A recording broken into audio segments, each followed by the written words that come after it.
Hello, magandang araw sa inyo lahat. Ating pag-uusapan kung paano umuha o magkaroon ng professional driver's license. Ano nga ba ang professional driver's license? Ito ay isang pribileyo ng isang professional driver at hindi lamang ordinaryong driver, kundi ito ay para rin sa mga PUB drivers or public utility driver at para rin sa mga delivery driver o rider. Ano nga ba ang PUB? Ang PUB or Public Utility Vehicle ay mga sasakyan na ginagamit bilang transportasyon ng publiko, gaya ng tradisyonal nating jeepney or tricycle. Kasali din dito ang mga bus, van at marami pang ibang pampasaherong sasakyan.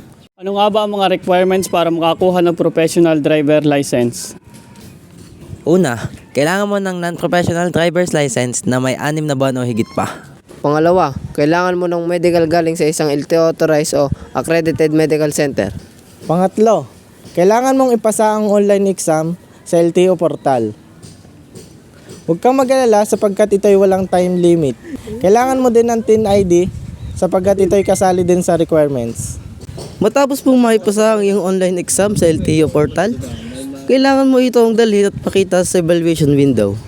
After ng verification ng iyong online exam, may diretso ka na sa iyong examination room sa LTO. Matapos mo itong masagutan, ay maglalahad na agad ng resulta ng iyong examination kung ito ay pasa o hindi. Kung hindi ka nakapasa, ay maaari kang bumalik kinabukasan. Kung ikaw na may nakabasa, maaari kang pumunta sa cashier window upang magbayad. Magkano nga ba ang maaari mong magastos sa iyong professional driver's license? Ang driver license ay nagkakahalaga ng 585. Ang processing fee naman ay 100 pesos. Ang exam ay nagkakahalaga ng 100 pesos. Ang medical naman ay nagkakahalaga ng 500 hanggang 700 pesos, depende sa medical center. Kung hindi mo alam ang iyong blood type, ay kailangan mo mag-add ng extra 100 pesos para malaman kung anong type ng iyong dugo.